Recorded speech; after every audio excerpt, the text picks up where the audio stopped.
Uber and Lyft prices are out of control. Just the other day, I needed a ride from Denver Airport.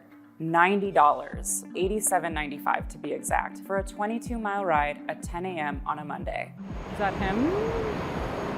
It got me thinking, does Uber actually want me to believe that this ride is worth $90? Because as much as I don't want to pay $90 for a 22-mile ride, if that money's going to the driver, I can live with that. I yesterday came in from the airport and the app charged me $90. Yes. $90. How much of that do you think is going to the driver? Going to the driver, like $25 the most. Do you know how much a passenger pays for each trip? Company, they don't tell us, they try to hiding with that. Yes, they try to hiding everything. So it seems the majority of my money is not going into my driver's pocket. And my driver has no knowledge of the exorbitant price I'm paying or how much of that the company is taking. And we're all just okay with that? The answer I got at the Denver International Airport from drivers and customers was a resounding no. So why is it happening? If we're all against it, can't we do something about it? That $90 Uber ride from the Denver airport I keep referencing, I started my investigation there. What unfolded after led me to the truth about how rideshare drivers are paid and the various ways organizers are working to change it. Hi, for Isabella? Yes. All right, how are you doing today? I'm good, how are you? I am good, thanks for asking. Do you drive for Uber and Lyft? I do. I drive full time. I drive over 60 hours a week. I do this pretty much every single day. That's a little more than full-time, I'd say. 60 hours, that's a lot of hours driving. Does that pay the bills? Is it a little less, or how does that pan out? So over time, the money that we take as Uber and Lyft drivers has gradually been going down and is at its worst right now. I quite remember when we started driving for Uber and Lyft, per our contract, they were supposed to only take 25% and then we get 75% of the ride, but that's not the case anymore. They take, I'd say, at least 60% of our fare right now, and that is just not good for us drivers, and you have to put in more hours now. There's no transparency because we used to see how much you as a passenger got charged for the ride, but not anymore. And why do you think these rideshare companies keep this information from you guys and from the customers? Why do you think they hide it? I think they hide it because we know how much they're charging these passengers and how much, if we knew any more than we already know, what we can demand for. Eric believes Uber and Lyft don't want drivers to understand the full scope of the money each driver is losing per ride, because that would give drivers fuel to demand more. I wanted to follow up on this theory and find out if Uber really takes 60% of its drivers' fares, like Eric says. Fortunately, I found a researcher who's already on the case in Boulder, Colorado. The best way to think about this research is an exploration of how we can give drivers and organizers the data and the tools that they need to investigate their working conditions. So basically what our research team did was we built a software tool, which is called FareFare. And the FareFare tool does kind of what the name implies. It tries to tell drivers if their fare, like how much they're paid, was fair. Real quick, the data Samantha's about to get into is preliminary. Her research team relies on driver participation, and what they've done is just the start of what they hope will trigger a price transparency revolution nationwide. The most interesting trend for us and for our community partners was around the difference in take rates for surge versus non-surge rides. Take rate basically refers to how much the platform takes from every customer fare. So in our case, all 10,000 rides came from Uber drivers. And we found that with surge pricing rides, the most common take rate was about 53% versus I think around like 46% for non-surge pricing rides, which is a huge difference really.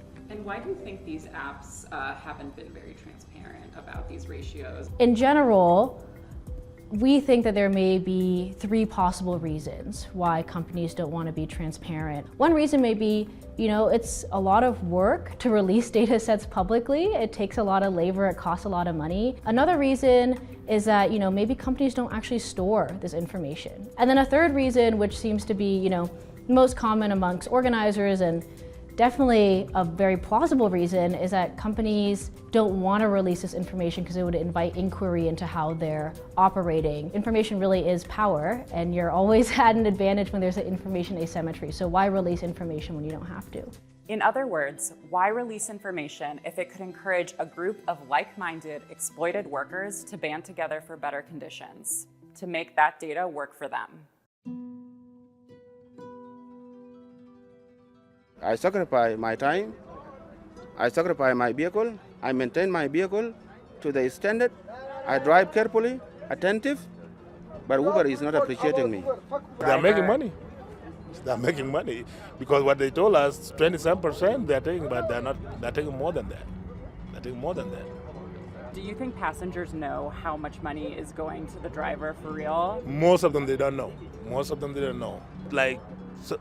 Somebody may punch you in the face sometimes because if they're mad about the charges. We as drivers have had enough. Uber and Lyft play a very essential role in our communities nationwide. They're celebrating all these record-breaking numbers, but then they're not actually compensating the drivers who are putting in the work to make this possible. Rideshare drivers want honesty. They want apps like Uber and Lyft to show drivers what each rider is paying and exactly how much of that payment drivers will pocket. In Colorado, legislators like Stephanie Vigil, a gig worker themselves, are working on just that. Right now, we just want to deal with the companies being obligated to tell all the relevant truth. And so what we focused on primarily was disclosures, mandatory disclosures. So you have to show a breakdown, like what is the customer paying, what's going to the driver, what's going to the company. I would like to see us dig deeper and have a better understanding of what does it take for this industry to continue to exist without hurting people. Vigil is leading a push in the Colorado State House to mandate that gig companies share take rates and other pricing data with the workers. Passing legislation like Vigil's is key to empowering rideshare drivers and leveling the balance of power between corporations and workers. The model that we are playing on in the gig economy is that of an independent contractor, that you work for yourself and not for the companies. The right to say no is what makes you an independent contractor. If you can't actually say no, then you're hired and you should be paid like it. So in order for you to be able to proactively say, yes, that's an offer I want, and no, that's an offer I don't want, is you have to know enough about what you're getting paid. They want to be able to gamify you into doing more work for less so they can charge the customer more for it. Meanwhile, they make off with billions. So yes, Uber and Lyft prices are out of control. As riders, we all know it, we all feel it. And through conversations like the ones I've had this week, it's clear to me that drivers feel it as well. They feel the decreasing pay, the increasing hours, and the hostility from frustrated riders. But only through conversations with riders are they able to discover why they are feeling all these factors. Rideshare apps like Uber and Lyft are dedicated to their bottom line. And if that means hiding just how much money they're taking from its drivers to avoid widespread backlash, or God forbid a strike, then that's what they'll do. And they'll continue doing it until more studies take place, more drivers get motivated to fight for their rights, and more customers and legislatures speak out nationwide. The critical thing to recognize about gig drivers is that we are kind of the first line in this problem, but we won't be the last. I think if these companies can find out and establish for themselves that there's no regulatory model that can hold them accountable, there's no one who can force them to tell the truth, they can do anything they want, they own the joint, they will spread this model to other sectors of the workforce. It is coming for your job if you don't snap out of it and pay attention, frankly. At the end of the day, Uber just provides a platform. We put in the hours. We do our maintenance on the cars, we pay for insurance, we do basically everything for ourselves. We need them to be accountable for, their actions.